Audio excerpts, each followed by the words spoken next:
Қайырлы таң достар. Қалдарыңыз қалай? Мен 1 наурыз алғыс айту күніне байланысты мен сіздерге алғыс айтамын. Мені көргендеріңізге, мені таңдағандарыңызға мыңда бір алғыс. Және болашақта менімен бірге болатындарыңызға мен нақты сенемін. Ал енді мергендер белгісіндегі туған адамдарға арналған гороскопымды қабыл алыңыздар. Жалпы 2 наурыз 2022 жылы жер бетінде айтылады. Ол күні күн, ай, Нептун, Юпитер бірігеді. Аспанда бірге келеді. Ол сіздерде 4-ші домға келіп тұр. Жалпы 4-ші дом туып өскен жеріңізге, жайлылыққа, тұратын жеріңізге, қазір тұратын жеріңізге, жылжымайтын мүлікке жауап береді. Мүмкін үйді алу, сату деген сияқты үй ғана емес, дача болуы мүмкін, жер болуы мүмкін. Соны сатуға, сатып алуға өте қолайлы.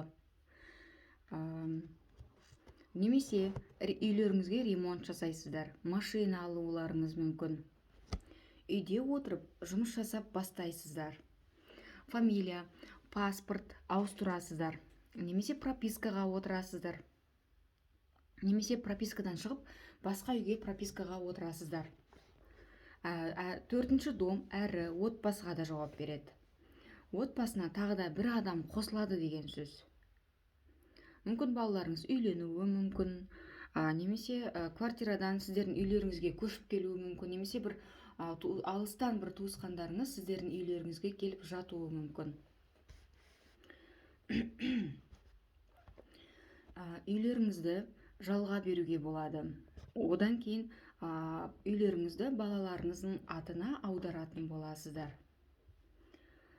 Жалпы бізде Юпитер планетасы кез келген дүниені өте үлкейтіп көрсетеді. Мүмкін сіздер бір комнаталы үйлеріңізді 2 немесе 3 комнатаға ауыстыратын боласыздар. Ал 5-6 наурыз күні Солнце мен Юпитер тағы да 4-ші домға келіп тұр екен. Жалпы Солнце деген ол сіз, энергия деген мағынаны білдіреді. Ал Юпитер болса мүмкіндіктер, сыйлықтар деген мағынаны білдіреді. Мүмкін сіздерге көшуге мүмкіндік беріп тұрған болар. Көптен көткен, мүмкін үйдің кілтін аларсыздар. Жалпы егер көшу ойыңызда болатын болса, Юпитер планетасы көшуге мүмкіндік береді. Отбасыларыңызда жағымды жаңалықтар болады. Мүмкін жұмысқа байланысты басқа қалаға көшулеріңіз мүмкін. Жұмыс барысымен. Ал 7-ші наурыз күні Венера мен Марс келеді, біргеді.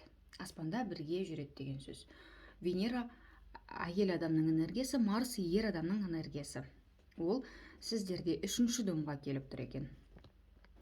Жалпы 3-ші дом адамдармен араласу, туысқандарды, транспортты, көршіні, белсенділікті білдіреді. Мүмкін сіз жақын адамыңызға машина айдауға сенім хат, доверенность жазып бересіз. Немесе туысқандарыңыз машина сыйлыққа береді.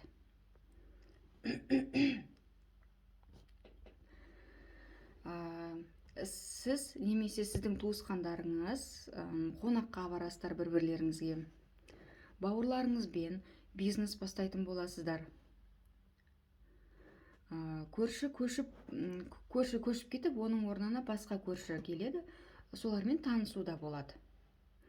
3-ші дом әрі құжатқа жауап береді. Мүмкін бір құжаттарыңызды рәсімдейсіз. Тест тапсыруыңыз мүмкін, сөйтіп сертификат, диплом, лицензия, права деген сияқты өзіңізге қажетті құжатты алуларыңыз ықтимал. Одан кейін бір курсты оқисыз, өзіңізге қатты қажет болып жүрген курсты оқып аласыздар. Жалпы машинамен өзіңіз тұратын қалада, ауылда көп жүретін боласыздар, көп қимылдайтын боласыздар. Себебі 3-ші дом белсенділікті білдіреді. 11 мартта Меркурий келеді. Ол жалпы құжатқа, келісім шартқа, келіссөздерге жауап береді. Келісім шарт деген сөз, мүмкін сіздер жұмысқа орналасасыздар, мүмкін сіздер бизнес бастап, бизнестеріңізді мүмкін заңдастыруларыңыз ықтимал. Одан кейін Меркурий көп ақпаратқа жауап береді, танысуға жауап береді. Көптен өмірі өзіңіз көрмеген туысқаныңызды көруіңіз де ықтимал. Мүмкін ата-анаңыз жерді, үйді, дачаны, машинасын сіздің атыңызға аударып береді. Ал 18 март күні, 18 наурыз күні жер бетінде ай толады. Ай толған кезде адамдар өте эмоционалды болады, ашулануы мүмкін, немесе қатты қуануы мүмкін. Ол сіздерге 10-шы домға келіп тұр. Ол жетістікке, карьераға, жұмысқа, статусқа жауап береді. Енді осы жердегі дүниелер өзгереді деген сөз. Карьераңызда, жұмысың орныңызда бір дүние өзгерістер болады, немесе организацияңызда өзгерістер болады деген сөз. Немесе басшылар ауысады, немесе сол жұмыс жасап жатқан организацияда заңдар ауысуы мүмкін. Жұмыстан осы күні немесе шығып кетесіз, немесе повышение болуы ықтимал. Бизнесіңізді жабуға мүмкін шешім қабылдайсыз. Өз жетістігіңізбен қуанатын боласыз. Репутацияңыз өзгеретін болады. Жалпы енді бәрінде бірдей болады деп айта алмаймын. Біреуінде плюс, біреуінде минус болады. Минус енді жаман болуы мүмкін, ал плюс жақсы дүниелер болуы мүмкін. Ал статусыңыз өзгереді. Егер жұмыс жасап жатсаңыз, наурызда мүмкін пенсияға шығатын боласыздар. Мүмкін қазір студент болсаңыздар, қазір жұмысқа орналасуыңыз да ықтимал. Сондай бір статустарыңыз өзгереді. Ал немесе басыңыз бос болса, екінші жартыңызды кездестіріп үйленулеріңіз ықтимал. Мүмкін көптен жұмыссыз болсаңыз, жұмысқа орналасасыз. Мүмкін декретке шығуыңыз мүмкін. Статус деген осындай мағынаны айтады. Мүмкін декреттен жұмысқа оралуыңыз да ықтимал. Мүмкін ата-анасыздар. Ата-анаңызға қатысты жаңалықтар болады. 21 наурыз күні Солнце 5-ші домға келіп тұр. Бұл балаға, қуанышқа, махаббатқа, хоббиға жалпы жауап береді. Бала көтерулеріңіз ықтимал, бала босануларыңыз ықтимал.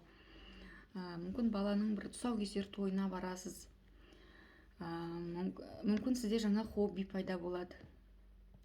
Мүмкін сіздер балаңызбен бірге демалысқа аттанатын боласыздар. Мүмкін балаңызды жаңадан ашылған садикке, жаңадан ашылған мектепке берулеріңіз ықтимал. Ал балаларыңыз үлкен болатын болса, сіздерге сыйлық жасайтын болады, сіздерді қуантатын болады.